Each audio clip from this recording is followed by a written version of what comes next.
Welcome to the NHL Wraparound podcast featuring Neil Smith, President General Manager of the 1994 Stanley Cup champion New York Rangers, and longtime ESPN NHL veteran Vic Morren. Together, they share no-nonsense opinions on news and issues around the National Hockey League. Whether you're a casual or diehard fan, each episode of NHL Wraparound will leave you more informed. Now, here's your hosts, Neil and Vic. Welcome to NHL Wraparound. Vic Morren, along with my good friend Neil Smith. And for the first half of last decade, the Chicago Blackhawks were the envy of the NHL, winning 3 Stanley Cups in a 6-year span. Since then, the club has fallen on hard times, missing the playoffs 5 straight seasons, 7 of 8.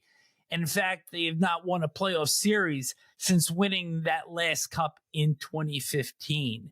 But Neil, today's guest is the man behind the bench for the Blackhawks, who we believe has a real good opportunity to turn this franchise around. This man has proven in his time in Detroit that he knows how to develop NHL players and help them get to the next level. Obviously, the Detroit management thought that because they kept Jeff Blashill there and didn't blame him for missing the playoffs. They knew they hadn't given him the horses. And Jeff, thanks for coming on to our show. And it's a privilege to have you on here as the coach of the Blackhawks now. You've had quite a blessed go. You've 2 original 6 teams and 2 bitter rivals. Mm-hmm. Mm-hmm. Yeah, thanks, Neil, and thanks, Vic. It's I'm excited to be on it. You know, it's funny. It's when you really look at it, to have the chance to coach 2 original 6 teams like this. You know, I'm just a kid from Sault Ste. Marie, Michigan. It's pretty amazing. I feel super blessed for the opportunities I've had, and so I'm excited about it. Excited to be a part of this great city of Chicago, and obviously. The fan base here is excellent, and it's a great sports city. So excited to be a part of it and kind of getting rolling here with camp. So it's been a fun week so far. Well, but before I get on to our shared alma mater in a little bit of a way, Western Michigan University, where Jeff and I met when he was coaching the Broncos, and we had an anniversary night for the first ever Division I team at Lawson Ice Arena. You grew up in Sault Ste. Marie. You're born in Detroit. You grew up in the Upper Peninsula in Sault Ste. Marie. Your dad was working at Lake Superior State University. Did you want to play for the Lakers? Because I know you didn't. You didn't play for the Lake Superior State Lakers. You went on, but did you want to play there? Yeah, for growing up, I was a huge Laker fan. I was a bigger college hockey fan probably than an NHL fan. Just kind of growing up, you know, in the middle of it, and at that time, you know, I watched Lake State go from a small program to the best program in the country probably, and it was actually unbelievable. I remember University of Maine coming in. I remember all the battles within the CCHA, all those great teams. So in Northern Michigan, the battles between Lake State and Northern, and so yeah, honestly, Neil, I would have, you know, I went to play junior hockey in Des Moines, and. I didn't know if I'd be a college player or not, but as the recruiting started to heat up, I certainly, in some ways, wanted to be a Laker. Now, in some ways, I wanted to move away too, though. Like it was a kind of a balance between the two. I was a huge Laker fan, but I literally grew up on campus. We lived in a housing that was part of the university, actually right next to the president. So. I was a little bit excited to move away from a personal standpoint, but a big Laker fan. The fans used to chant at me, "You should have been a Laker," and I remember thinking I didn't have a choice, but they didn't want me, and they were right. By the way, they took Johnny Graham, who ended up playing a number of years in the NHL, and I got a quick study in coaching because I wasn't good enough in my years in college. Well, you were a goalie, Jeff, and did you, when you've been in all your different coaching places from the USHL all the way through the American League, winning a Calder Cup, and then of course in the NHL with Detroit, coaching them to their last playoff appearance. Did you take particular interest in the goalies? Because you yourself were a goalie. Was that something like, how do you handle that when you're out on the ice as the head coach, but you've played that position? You know, it's funny. I actually didn't do a very good job today. We had something going in practice, and we had a drill, and we had a shot, and then there was a coach passed it to the point for another shot, and it was happening so fast that the goalie didn't get a chance to react to where the first shot went to, and I didn't really think about it. Actually, I heard about it after. I was like, "Yep, you're right." I think the one thing I've had is the perspective of a goalie, and so like I think as a coach. You do drills, and sometimes I always think you either train people to do it right or you're training them to do it wrong. And if the goalie can't stop the puck and follow that rebound, then they're not doing what they're going to do in a game. And so you got to kind of design your drills accordingly. And I think there's a perspective from there that I think has helped. I coached the goalies when I was a head coach in junior. I coached the goalies when I was a head coach at Western, and a little bit in the American League. We had a little bit of a break between Chris Osgood being the goalie coach and then Jeff Selke taking over. And then since then I haven't, and I've really left it to the goalie coaches, but kept the perspective of it. And I think some empathy of what the goalies are going through. Usually the goaltenders go on to become color commentators. So, but I want to ask you too, before I let Vic have a word, but, Western Michigan University, the Broncos win the national title. You were head coach there for one season. I played the first 4 seasons of their existence in Lawson Ice Arena for the first 4 years of Lawson Ice Arena, way back when, just after you were born. But it's amazing to me that that program has, won the national title. It's awesome. It's unbelievable. I was so excited for so many people. There's been so many people, that have laid the groundwork over a long period of time for that to come to fruition, including yourself and your classmates. And you just go right through the list of so many great Broncos that kind of, built the foundation. And it takes years and years and years. And then, for Pat Furschweiler to come back, taking over for Andy Murray, who did an excellent job. And then Pat comes in and honestly almost takes it to another level.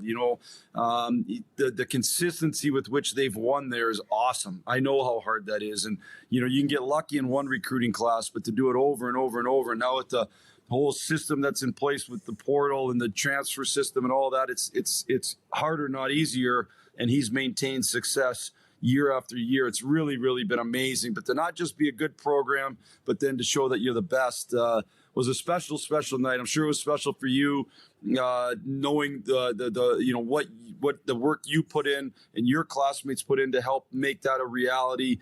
It was special to watch for me, knowing how many different guys poured so much work in that. It was an awesome night, and really have enjoyed Pat's success there. It's hard to believe that I'm so old that I was the very first captain of the first Division I team for Western Michigan. So that speaks to that. But Vic, it's your turn. Well, Jeff, you're no stranger to winning. You won the Clark Cup as head coach in Indiana in the USHL in 2009. You won the Calder Cup with Grand Rapids in the AHL in 2013. So you come to a franchise and the recent struggles are certainly well documented. In your first full team meeting with this group, what was your message to them, given what the perceived expectations are outside in the hockey world for this coming season? Yeah, I mean, first off, there's arcs of franchises, and franchises are always going to be on a little bit of different arc, and you're gonna ebb and flow. That's the reality of the draft and free agency. Anytime you have those two, and the salary cap, I should say, anytime you have those things, you're going to kind of go through different modes. And the thing for us is certainly over the last few years, this franchise has been in that rebuild mode where you're at some point you hit rock bottom, and then it's harder than everybody thinks to get out of that. And then all of a sudden you start to kind of go the right direction. Yeah. Well, I know we're headed the right direction. I don't know. And I know we're going to get to a spot where we're going to win. I know those two things. I just don't know how long it's going to take us to get there. And I don't know what that means for this season. I wanted to make sure and remind our guys that we play for one of the best sports franchises in all the world, not just in the NHL, not just in the United States. It's one of the truly best sports franchises in the world with some of the greatest fans, great ownership. So let's remember that, number one. Number two, we're going to focus on, again, at some point we are going to win. How we're going to get there is important. And so making sure that we start to build that winning culture and the things that go into a winning culture. And I know those are easy things to talk about, but if you go back and you just look at different examples, I use this example in my press conference of Dan Campbell and the Detroit Lions. Dan Campbell didn't come in and they didn't win 15 games in a row. They came in and the first year was a grind, but they stuck to their beliefs. They implemented culture. They won. I just got done watching the Dallas Cowboys documentary from when Jimmy Johnson took over. I don't know if I remembered how bad they were Jimmy Johnson's first year. I honestly didn't. And I grew up in that era. I didn't remember that. And the stuff that had to be done in order to implement that culture to win. So we're focused on culture right now. I don't know what that means from an expectation level for winning, but that's what we're focused on. So in terms of a game-to-game approach, and the club was towards the bottom of the league in offense and defense, special teams weren't bad. But if you were going to say, this is what I want this club to do systematically on a night-to-night basis to try to build that foundation back to respectability, what does that look like? Well, I'd say in general, I think you have to be able to defend to ultimately win a championship. If you don't defend, you will not win a championship. And so we have to make sure that our players are a couple different things. Number one, they know how to angle. They know how body position. They know stick detail. They know all those fundamentals that help make you a good two-way player. Number two, one of the best ways to defend well is to have the puck. So what are the things that we're going to have to do to win pucks? How are we going to train our guys to make sure that we're winning those 50-50 battles and all those loose pucks? So those are more from a fundamental standpoint. Yep. From a big picture standpoint, when we don't have the puck, we're going to pressure. We're going to take away time and space. We're going to try to not give the opponent any inch of ice. From an offensive standpoint, we want to make sure we play fast, we play vertical, and we use our speed. We are a fast team, and we're going to continue to be a fast team. So those would be the two big picture things: pressure, take away time and space, and then let's play really fast. Jeff, one of the players I enjoy watching every night that I get to watch the Red Wings play is Dylan Larkin. I can't imagine anybody that doesn't like watching Dylan Larkin play. He puts everything he's got into every game, every shift. You had him his first 7 seasons of his career. Does this help you helping develop a high-end player like Dylan Larkin? Is that going to help you with like Connor Bedard and others that have that high-end skill level? Yeah, I think one of the reasons I was very, very excited about this job, and as you guys know, there's 32 jobs. They're all great, great jobs. But this one for me, it felt like the absolute best fit for a number of reasons, and one of which was my coaching experience and my skill set. I think are a real good fit for this job. Having the opportunity to go through a rebuild in Detroit and help develop some of the young players like Larks, who's a great, great person and a great player and a great person to coach, is going to help me. But so is, spending time in Tampa with the Kucherovs and the Stamkos and the Hedmans and the way that those elite players, think and Kuch would make me think about things I never would have thought of. And you only can kind of get that perspective from when you coach them. And so is coaching in Grand Rapids and having a whole bunch of young guys and a few veterans, which is honestly real similar to our roster now. Those are all experiences that I think have helped prepare me for this. Every guy's a little bit different. Certainly Connor in his particular case is kind of come up through minor hockey into junior into pro under in a spotlight seen by hardly any others. There's very few that have been in that type of spotlight, and so understanding that, I think just one's important. I think Connor's been 18 and 19 in this league, and it's a hard league to be 18 and 19. Yet his numbers have been very, very good in relative to the numbers of other great stars, how they were their first couple of years. Connor's been great. I think at the end of the day, the key in coaching, and it's whether you're coaching Connor or anybody really, is that you build a relationship with them so that you can earn their trust. And until you have a relationship, I don't think you can earn their trust. And then once you do that, then you can be very direct about you're on the right path to greatness or you're on the wrong path. And you just keep telling them those times they're on the right path and when they're not.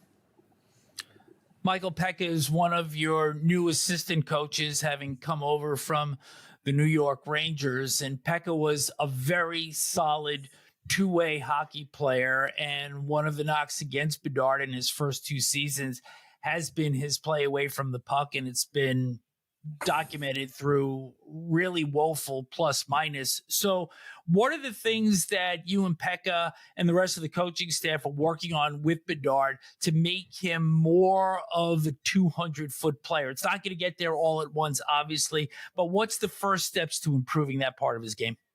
The first thing I'd say is if you show me a young kind of superstar, I'm probably going to show you a guy who needs to get better defensively. And the reality is, in almost every single case, and you name the guy, and I would say, yes, they had to come to the league and they had to learn how to be a two-way player. And some of them, honestly, are still learning.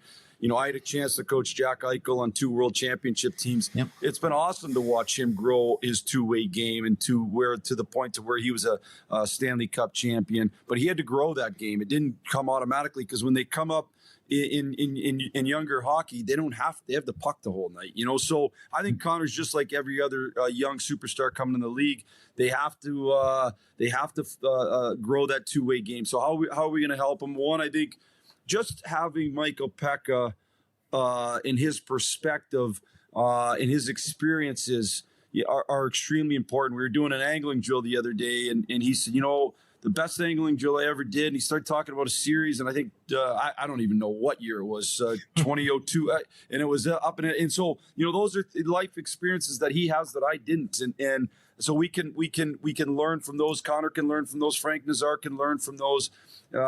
Chicago Blackhawks have had 3 Selke winners in the history of the franchise. Michael Peca won it twice.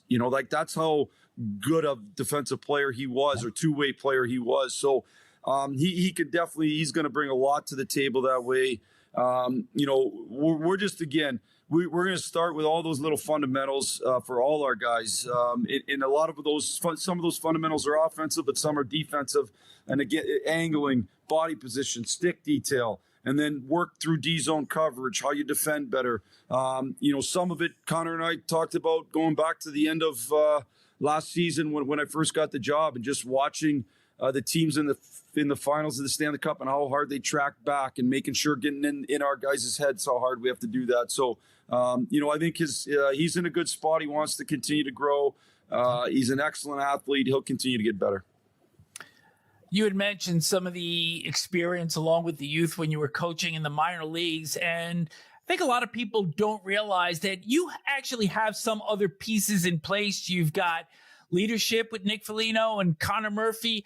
You have Tyler Bertuzzi, Teuvo Teravainen, Ilya Mikheyev. And you've got some size on your back line also. Not a lot of well-known players, but I saw a guy like Louis Crevier make some good strides last year. So, again, you've got some pieces here. Yeah, no, I think we have pieces. We're young, and that's we have a lot of talent at the forward, defense, and goaltending position. Most of it unproven, most of it young. But again, there's talent there. We also have, as you said, some real good veterans, guys that are been through the league and I think are going to do a good job of being what I would call Papa Bears, helping the young guys come along. Nick Foligno's an excellent leader. Some of those guys are going to lead by example. Some are going to lead by example and talking a little bit. Our D-core is extremely young outside of Connor Murphy. The rest of them are very, very young, but they're talented. And honestly, I think they're talented in a way that is successful in the NHL. They're big, they can skate, and they're efficient. They're not like flashy offensive guys, but they know how to move a puck. They know how to produce some offense in the blue line, and they're big, and that's by design. The management staff is drafted that way. I think that's how you win in the NHL. Now it's just a matter of maturing our team game and each guy maturing in their own game. Jeff, going back to what you said about great offensive players coming into the league, let me just give you a couple of names that backs up your point. Joe Sakic, Steve Yzerman. I can go on to the people, Doug Gilmour, and teams are ready to give up on these guys early in their career. I mean, I know for a fact that hard to believe, but you could have a conversation with Quebec about Sakic. Hard to believe, but that's because they didn't know that he could develop into the player that he did develop into. And the same with Stevie Y and the same obviously with Doug Gilmour. Yeah. And that's just, and honestly, it's not the young superstars' fault. They whatever level they were at, they were so much better than the players they were playing against. They would go, they might give up a chance, but they're going to create 8 chances for the one chance they give up. Well, any coach would take that, right? Well, here, all of a sudden everybody's equal. Now, if you start giving up 4 chances, you might never get to 4 chances for, and so you can't even get to the even level, much less the to get on the high side of that. They all need to come in and learn how to defend. Almost all of them. Every once in a while, you get a guy. Listen, Patrice Bergeron defended good right away. Every once in a while, you get one of those guys that just he probably wasn't as heralded as some of the other guys and whatnot. But most of the young superstars, they have to learn how to grow their two-way game, and I think that starts with the understanding that they get it, that they want to do it. And I know in Connor's case, he wants to be the best player and he wants to win. He wants those two things. And so the same goes for Frank Nazar. Same goes for a lot of our young players. So, I've got a group here that's ready to be coached, that's ready to kind of listen and learn and ready to go out and try to do the right stuff. So you've been a couple of weeks at training camp now. Has there been anybody that you thought like, man, I didn't even know about this guy. This guy's pretty good. Has there been some pleasant surprises for you? I don't know. I mean, I had a decent feel, obviously, kind of watching a bunch going into the year here. I would say I didn't know I didn't know Jason Dickinson as a person at all. I knew him a little bit as a player. Very, very, very impressed with him. He's got a good way about him. I think he understands what he is. I think he's really good at what he's good at. I think Ilya Mikheyev's been, again, probably a guy that I didn't know great coming in. He's been impressive for me. Those guys, I knew some other guys' games better. I obviously have known Bertuzzi for a while. I've known some of the other guys a little bit better, but those are a couple of guys I didn't know that have been impressive to me. The young guys have all showed flashes of being really good. Alex Vlasic's been really, really good. He's a guy now. I think this will be his 3rd full season. And he's like the 2nd veteran on our D-core. But he's been really, really good in camp. He's big. He can skate. He can pass the puck. He can really defend. He's a guy that I think is going to have a really good year. He's been really good for us. And being a goaltender, I got to ask you about Spencer Knight. Mm-hmm. Yeah. I actually knew Spencer as he was kind of coming up. I live real close to USA Arena, so he played for the U.S. national team program. I would be over there watching practices, watching games. I always felt Spencer had a chance to be really high end. And last year I was an assistant in Tampa, and that trade happened. I was kind of miffed because I knew we were gonna play Florida and it was gonna help Florida getting Seth Jones. But now I'm glad the trade happened because we get a chance to have Spencer Knight, and I think Spencer's got a chance to be a top 10 goalie in the league. He's got to go do it. And, I think we also, Sodi was great the other night. We have a number of goaltenders in the pipeline here that I think can give us really good goalie depth. But I do think Spencer has the ability to go do it. And part of that, though, is, Neil, like, we got to play good D to get good goaltending. Like, you can't get good. You can't get good goaltending without good defense. So we'll have to make sure we shore that up. Jeff, last one from me. One of your other assistant head coaches, and of course we already mentioned Michael Peca, but one of your other assistants is Anders Sorensen, who finished the season behind the Blackhawks bench last year, taking over for Luke Richardson. And very often, and certainly situation like yourself, you see a head coach go after he leaves one team, he might be an assistant somewhere else before getting another head coaching job. But it usually doesn't happen within the same team where a guy's a head coach and then he becomes an assistant. What's your relationship with him, and what are your expectations for what he can bring to the club in the assistant role? Yeah, Anders and I have known each other for probably 15 years. And so, and we've talked a lot over those years on hockey. We've never actually been on the same staff, but we've been in like little, I'd say, close-knit hockey group settings where there's 6 coaches and we're bouncing around ideas. I used to recruit when I was a college hockey coach, and Anders was a coach here in Chicago, and I'd recruit players off him. So I've known him a long time. Yep. And I always had a ton of, first of all, he's a great, great human being.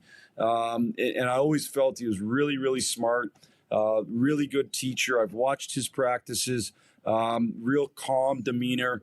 And so when I got the job, I wanted to keep Anders because I think he's really good. And I also think it helps to have, one guy that's kind of been through this and has the trust of a lot of our younger players and has some relationship already built with them. So I was pumped to keep Anders, to be honest. I think he's going to help our guys a lot. He's going to run the D. He's kind of going to work hand in hand with the D. He's got relationships with a lot of those young D already. I think I'm really lucky. I think our staff is, you round that out with Mike Vellucci, who's coached years and years in the Ontario League, won championships, American League, won championships. He's won everywhere he's gone.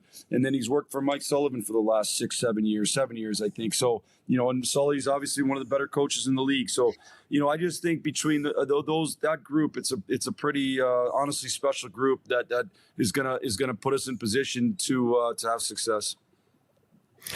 Well, Jeff, we're all going to be pulling for you. I have on my hat to make sure that I love the hat. Yeah.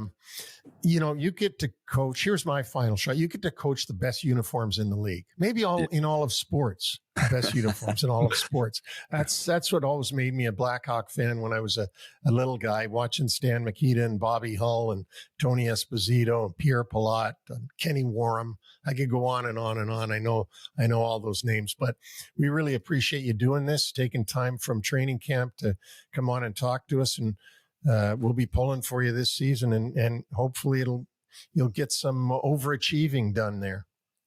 Yeah, I appreciate it. I mean, like I said, I'm excited about it. We're gonna take steps forward this year, and I'm real excited. We'll have our ups and downs. We're gonna take steps forward. I can't wait to get going. Well, thanks for doing this, Jeff. Thanks for being on the show with us.